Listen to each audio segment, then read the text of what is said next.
Hola, ¿qué tal amigos? ¿Cómo están ustedes? Gusto de saludarlos. Sean todos ustedes muy bienvenidos a un nuevo capítulo de Cronomóvil.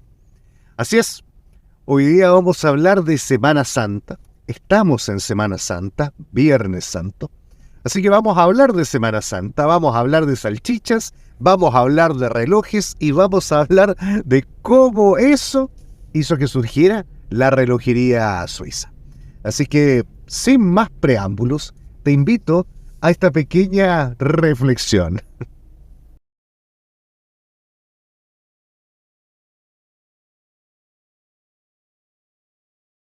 Hoy vamos a conocer la historia secreta de cómo las salchichas, de cómo el fervor de la iglesia dieron el puntapié inicial al nacimiento de la industria de la relojería suiza. Para eso, yo te invito a que empieces a retroceder mentalmente en el tiempo y nos coloquemos más o menos a principios del año 1500, a principios de la década del 1530. Como tú sabrás, en ese periodo de tiempo, la Iglesia romana estaba siendo desafiada por la Reforma protestante.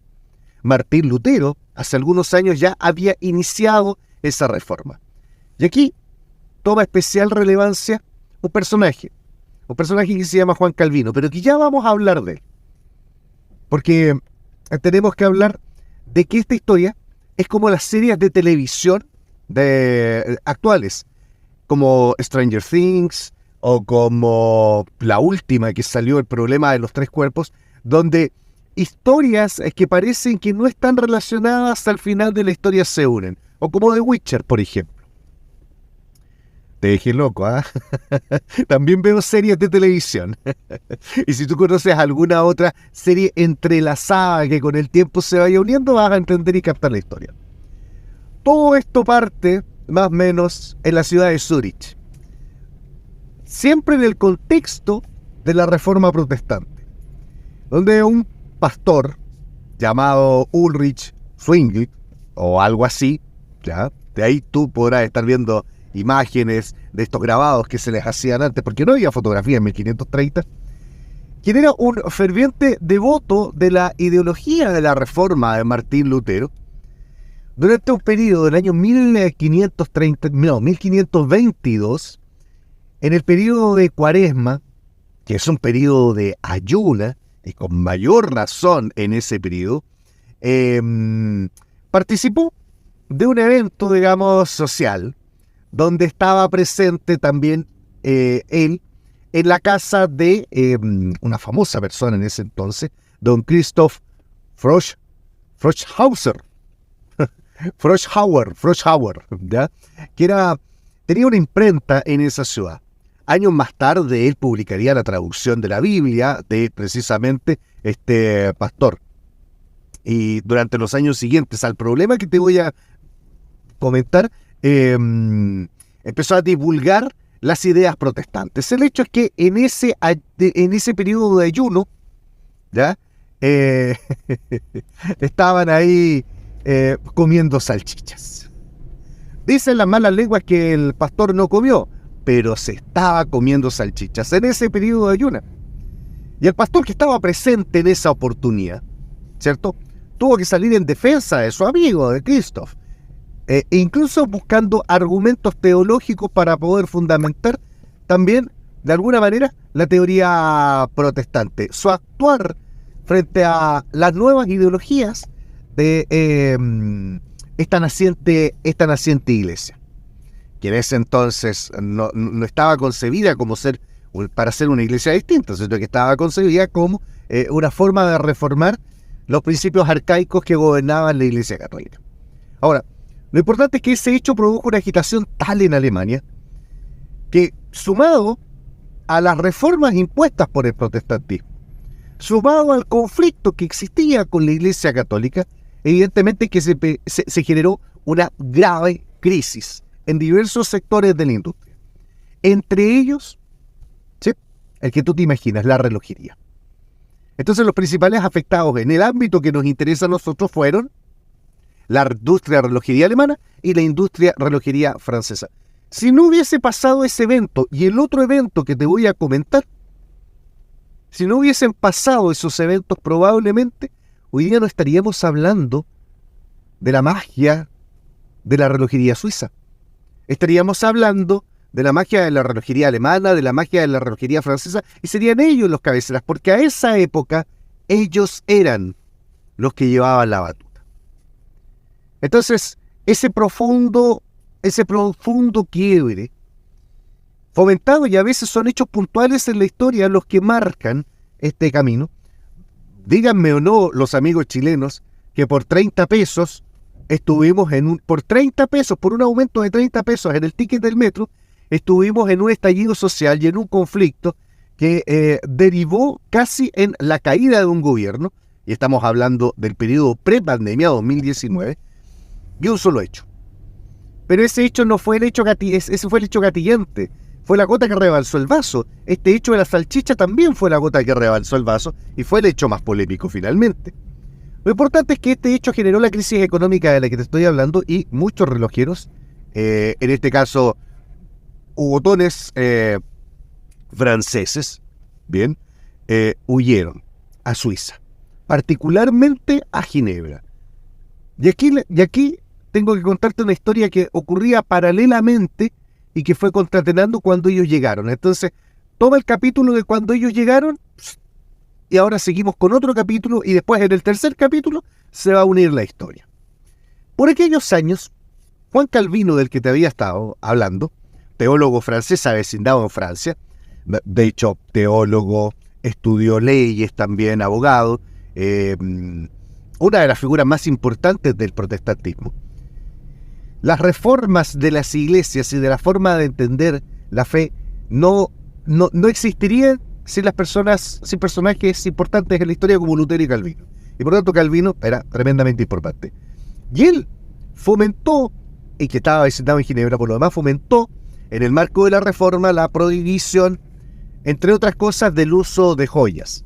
No ser ostentosos. De hecho, el pueblo suizo, por lo que me han contado, se caracteriza por ser un pueblo bastante poco ostentoso.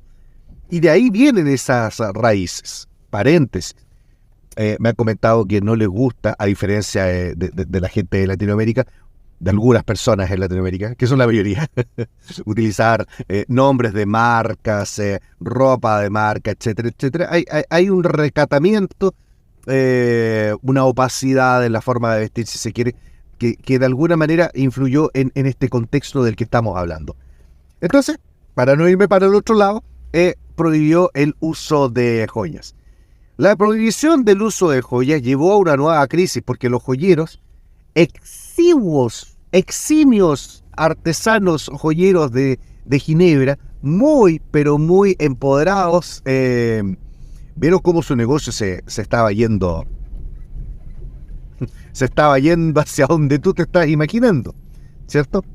Entonces, esta prohibición llevó a los joyeros a asociarse con estos inmigrantes alemanes, con estos inmigrantes franceses, y de ahí salió una mezcla. Yo, que soy experto en orfebrería, el suizo, y tú que eres experto en relojería, el alemán, el francés, ¿por qué no nos asociamos? Y, de alguna manera, como decimos en Chile, echa la ley, echa la trampa. Las leyes están hechas para romperse, la excepción confirma la regla general, o cualquier otro aforismo que tú comentes. Dijeron, aquí tenemos la fórmula de seguir con nuestro negocio sin saltarnos las normas. Entonces, hagamos relojes. Yo pongo mi arte y mi diseño en la confección de artesanía en joyería, y tú pones la mecánica y la creación de los relojes. Y de ahí empezó a surgir y nacer una industria que no fue rechazada por Calvino. ¿Por qué? Porque él entendía que esto no era una joya, sino que era un artefacto que medía el tiempo y que servía de utilidad a los propósitos mundanos y humanos, y finalmente al propósito divino, porque finalmente para ellos, casi un determinismo, la vida de las personas estaba rodeada por lo que necesitaba la iglesia. Él exigía misa, él exigía que se fuera a la misa, él exigía que fuéramos puntuales, y qué mejor manera de que tener relojes. Y por lo tanto,